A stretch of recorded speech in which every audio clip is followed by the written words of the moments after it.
nos indica que metilprednisolona a nivel de microcirculación, ¿qué se ha visto en ustedes? ¿Dónde los favorece es igual? Bueno, es una buena pregunta. Mire, la metilprednisolona se usó por ahí de los años 70 y 80, en base a las recomendaciones de unos estudios que hizo el doctor Shoemaker, sobre todo cuando había este concepto del esfínter precapilar y postcapilar. Entonces, bueno, él dentro de su argumento científico comentaba de que había esteroides. El esfínter precapilar mejoraba la función de la microcirculación, así de una manera muy global, y usaban dosis de metilprednisolona. Entonces, durante muchos años se usó la metilprednisolona, hasta que vi una publicación oral en New England por ahí de inicios de los años 90, en la que se mostró claramente cómo aquellos pacientes con sepsis que eran manejados con metilprednisolona morían más y de una manera muy significativa. A partir de ese estudio salió una alerta a nivel mundial que recomendó que ya no se usaran más los esteroides, mucho menos la metilprednisolona en pacientes con sepsis.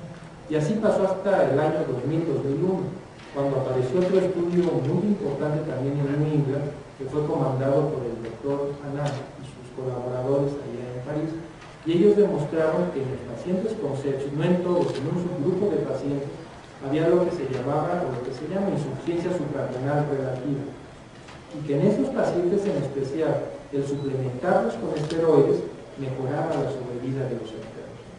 Entonces, a partir de ese estudio del 2001, de este grupo de investigadores franceses, empezó a implementarse el uso de hidrocortisona, ya no metilprednisolona, hidrocortisona prácticamente en todos los pacientes con sepsis.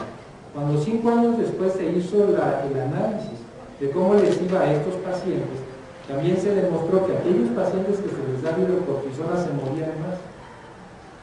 Entonces, por este motivo, se echó a andar un estudio muy grande, en los que estuvo también involucrado este doctor Anand y otro grupo de investigadores a nivel global y a nivel mundial, que fue el estudio Córticus. El estudio Córticus que demostró, que ese fue publicado también en hace un par de años. El estudio Córticus demostró que la hidrocortisona no sirve tampoco a los pacientes con sepsis. Exclusivamente es de utilidad en un subgrupo muy pequeño de pacientes con sepsis cuando están en las primeras 6 horas de reanimación y cuando, a pesar de líquidos y de vasopresores, no mejora la presión arterial. Esa es la única indicación actual de usar hidrocortisona. ¿Qué dosis de hidrocortisona? La dosis que se recomienda es de 50 miligramos. Dosis más altas de 50 miligramos, además de que no son de utilidad, va a tener efectos relativos bien significativos. Uno es la hiperglucemia. Y la hiperglucemia sí condiciona mayor mortalidad, es factor de riesgo de muerte en pacientes con sepsis. Y dos, mayor disfunción inmune y también sobreinfecciones, ¿verdad? Es el otro dato muy importante. Entonces, el estado actual del arte, ¿cuál es? Hidrocortisona, pacientes con sepsis, fase inicial, se inicia la reanimación, pasa media hora, 1 hora el paciente, a pesar del uso adecuado de líquidos y de vasopresores o inotrópicos en caso de que tengan infección miocardial, no mejora la presión arterial, es el momento de usar hidrocortisona. Esa es la evolución, así en pocas palabras, del uso de esteroides en pacientes con sepsis. Y más que nada, mejora por esa insuficiencia suprarrenal relativa, que es el subgrupo muy pequeño de enfermos que con esta edad tampoco van a tener insuficiencia suprarrenal relativa. Doctor, en ese grupo podríamos englobar a los pacientes, a los que se les está manejando que tienen una sepsis pero que están estables y les manejan el foco séptico, le van a hacer, y que después hay una caída de la presión. Podríamos englobarlos en ese tipo de pacientes que no nos van a responder, que no nos responden posiblemente. Exacto, siempre y cuando ya haya usado usted una buena cantidad de líquidos y vasopresores. Ahora me puede preguntar cuál es una buena cantidad de líquidos, porque bueno, eso también es muy variable de paciente a paciente. ¿Cómo monitoreamos la cantidad de líquido en un paciente con sepsis 1? Necesariamente monitoreando el DBS, que es la variabilidad del volumen sistólico, y monitoreando la colapsabilidad de la vena cava inferior y los niveles de la cava. La PVC, la presión arterial o la diuresis son pésimos indicadores de volumen intravascular. Entonces, las 3 formas de monitorearlo: variabilidad del volumen sistólico, colapsabilidad de la vena cava inferior y los niveles de la cava. Entonces, solamente ya le pasó 1 litro de volumen, 2 litros, ya la colapsabilidad de la vena cava es de menos del 25%. 25% de porolla, un poco de lactato, el BBS se mantiene estable, ese es el paciente, en ese escenario que usted me plantea, en el que está indicado el empleo de hidrocortisona. Ahora, me puedo preguntar también, bueno, si no tengo en mi hospital cómo monitorear la variabilidad o la colapsabilidad de la vena cava inferior, bueno, hay otra forma muy sencilla de hacer, y no tengo BBS tampoco, o sea, para medir la variabilidad de volumen sistólico, con la cronografía. Podemos estar viendo cuando es muy variable entre latido y latido, la curva prosmográfica de la oximetría de pulso. Eso es un indicador de que al paciente le falta volumen, aunque tenga una PVC de 12, 15 milímetros de mercurio. Recuerden, la PVC es uno de los peores indicadores de volumen intravascular en un paciente con sepsis grave.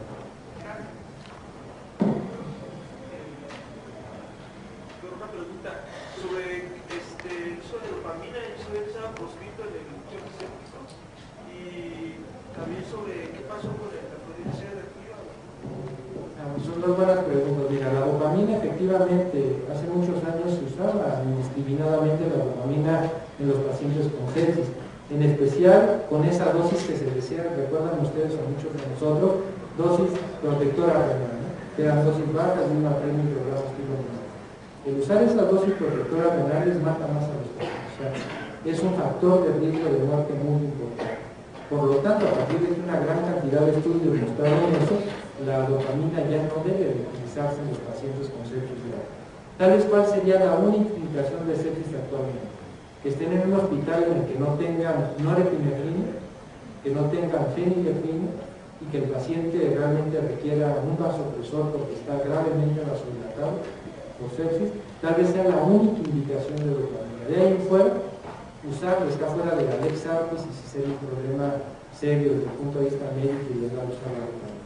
Por eso no hay que usarla, y menos como protector renal. Y la otra pregunta es muy importante: ¿qué pasó con la proteína C activada recombinante humana?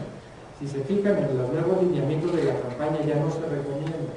La proteína C activada recombinante humana tuvo un camino muy tortuoso desde que salió en las primeras publicaciones y luego al mercado, porque realmente su rango de beneficio era muy limítrofe.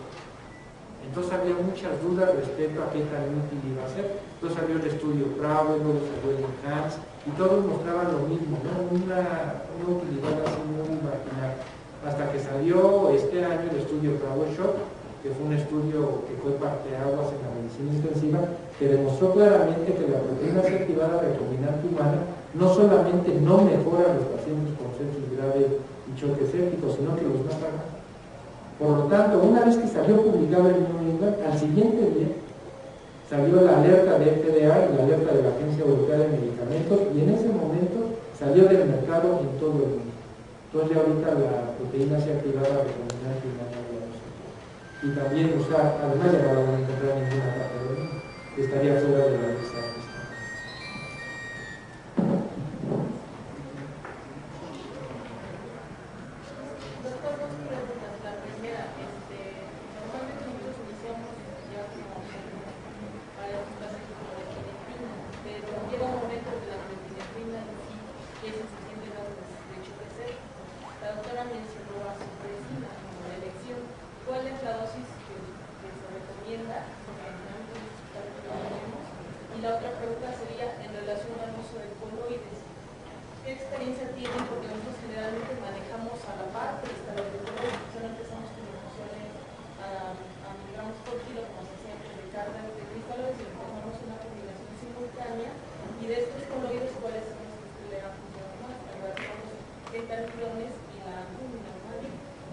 Son dos muy buenas preguntas también.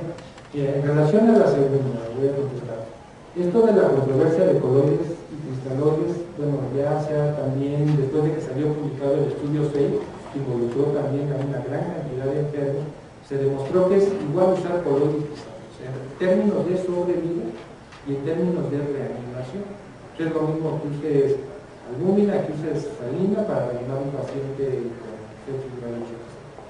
Pero vienen los otros problemas asociados, ¿no?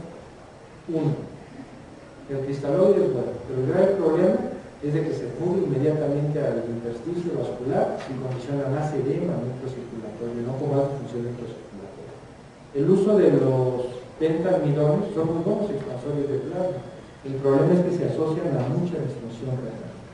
Y cada vez estamos aprendiendo que todos aquellos pacientes, aún con dosis terapéuticas de hidroxicloroquina y aún con sustituciones bajas, condicionan mucha disfunción renal.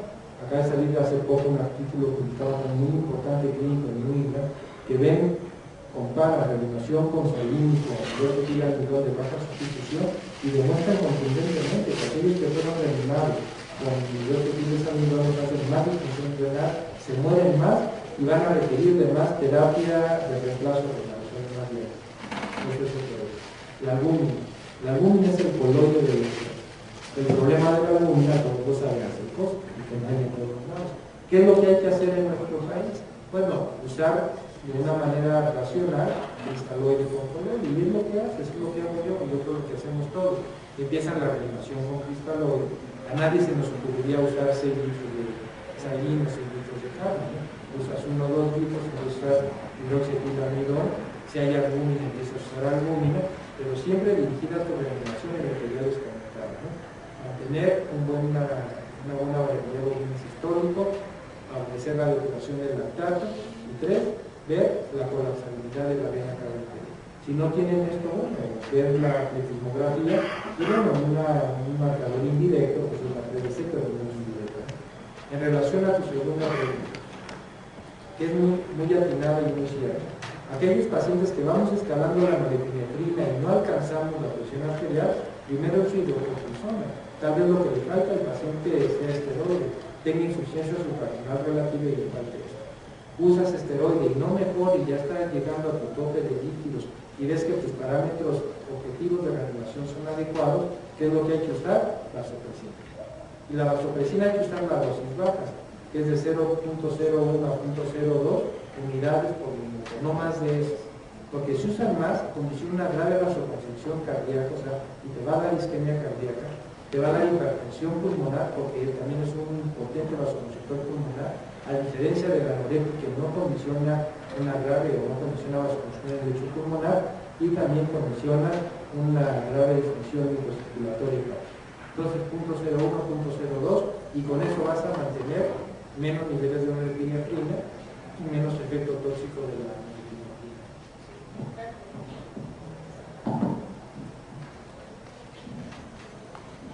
¿Alguna otra pregunta? En relación a todo este tipo de pacientes con sepsis que se producen muchos radicales libres, que anteriormente se manejaban antioxidantes, el refresco vitamina C, ¿está proscrito o no proscrito? ¿Está indicado?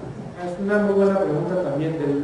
De los antioxidantes es un hecho que el fenómeno de isquemia de repercusión y el daño por radicales libres es un hecho de daño en los pacientes con sepsis a nivel microcirculatorio y celular.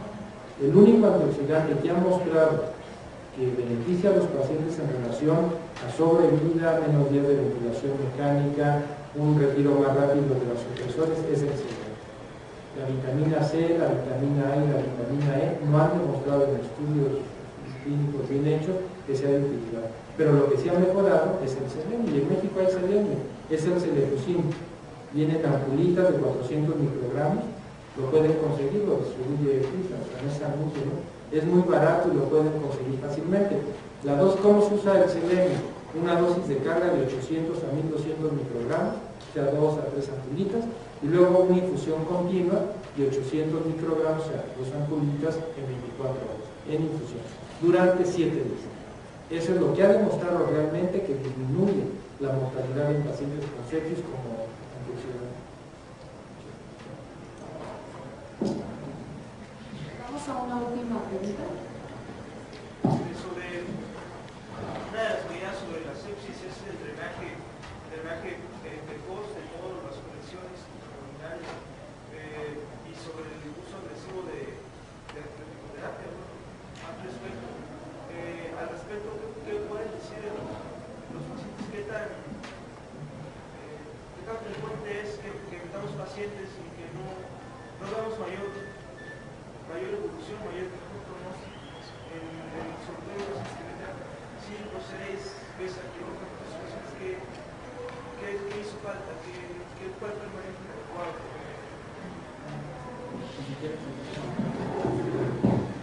Sí, evidentemente el uso de drenajes es una indicación para pacientes que tienen una conexión intraabdominal. Muchas veces hemos visto pacientes que tienen loculados, tienen diferentes sitios de acceso, podemos decir, y es muy difícil a veces un paciente politraumatizado, un paciente que está reintervenido por las adherencias y a veces tenemos abdomen congelado. El drenaje pues, es vital para nosotros como cirujanos. Utilizarlo de forma adecuada, ya que también, como vemos, no solamente saca, podemos decir, las conexiones con las bacterias, sino también puede llegar a meter, ¿no? Pero sí ha habido pacientes de los cuales tenemos herrería, podemos decirlo así, para extraer todo ese contenido que encontramos de absceso, ¿no? Y el paciente traumatizado, pues no es la excepción, ¿no? Pero sí está indicado colocar drenajes en todo paciente que se sospecha que hay una contaminación de un absceso o explosiones de colon, que es una de las frecuentes vías de formación de absceso, ¿no? Afortunadamente ahora el manejo de las lesiones de colon es la reconexión intestinal. Antes se hacía muchas colostomías, y la colostomía era un factor de riesgo también para el desarrollo de abscesos. Entonces el manejo actual que marcan forma mundial es la famosa intestinal. Obviamente que el paciente tenga las condiciones adecuadas, ¿sí? Pero sí hemos visto pacientes en los cuales es difícil y es rebelde la extracción, podemos decirlo también así, de las colecciones, ¿sí? Pero generalmente están asociadas a multicolección o segmentado o abdomen abierto con abdomen congelado, podemos decir, ¿sí? Pero sí es muy importante el uso de los drenajes. Para complementar un poquito lo que es esta pregunta, mucha de la falla en el uso de los antibióticos es porque no estamos utilizando el antibiótico específico para los cultivos que nosotros tenemos. Otra, que no se usa por el tiempo establecido. Se recomienda que el manejo de estos pacientes sea de 7 a 10 días. Y también el antibiótico adecuado para el paciente adecuado, a dosis adecuadas. Hay veces que no se utilizan a dosis de miligramos por kilogramo, es diferente en un anciano, es diferente en una embarazada, es diferente en un paciente adulto. Entonces, por eso es que fracasa el manejo con los antibióticos. Sí se utilizan antibióticos de amplio espectro, a veces se utilizan en triple esquema, pero como les decía, si no nos apegamos al tipo de fármaco que el paciente requiere de acuerdo a los cultivos, pues no vamos a tener una mejoría significativa en este tipo de pacientes. Y para complementar los dos comentarios, en todo paciente con trauma que tiene respuesta inflamatoria sistémica tienes que buscar siempre una infección oculta, como bien decía el doctor, ¿no? Tal vez un acceso a una colección no drenada sufrénica, pleural, etc. Entonces es lo primero que tienes que hacer. Dos, el uso racional y adecuado de antibióticos. Acuérdate, en sepsis se manejan dos esquemas ahora, ¿no? La terapia inicial dirigida y dos, la terapia de descalamiento. O sea, ¿qué antibióticos tienes que utilizar? Aquellos que tienen que necesitar ese enfermo en particular. No es lo mismo un antibiótico que vas a dar un esquema de antibióticos a un paciente que tiene lesión del colon, a un paciente que te hizo un neumoneumotórax o una herida penetrante por proyectiles radioactivos, ¿no? Son dos escenarios completamente distintos. Y el otro aspecto importante en estas técnicas de empleo de antibióticos es que debes tomar en cuenta el principio farmacocinético del efecto de los antibióticos. Los antibióticos se clasifican en dos grandes grupos: aquellos que son dependientes en su acción de concentración y aquellos que son dependientes en su acción de tiempo. Por ejemplo, el ejemplo claro de concentración son los aminoglucósidos, que tienes que obtener el pico y luego el efecto postantibiótico. Por eso los aminoglucósidos se usan en una sola dosis y en 24 horas. Y los que son dependientes de tiempo son, por ejemplo, los carbapenémicos, el meropenem, el estrafenem, que los tienes que dejar por infusión en 3 horas, ya tienes que hacer una infusión prolongada y darlo cada 6 a 8 horas, ¿no? Por dar algunos ejemplos. Cuando utilizas un carbapenémico en 1 hora, o lo pasas así en shot, en un vuelo rápido, no va a ser un dejar, o sea, su efecto no va a ser el mismo que cuando lo utilizas ya. O al contrario, utilizas una aminoglucosis y se lo dejas cada 8 o cada 12 horas, vas a tener, además del efecto antibiótico, el efecto tóxico de la aminoglucosis, y al rato ese paciente, además de estar infectado, va a estar en insuficiencia renal. Entonces, el conocimiento de cómo usar los antibióticos también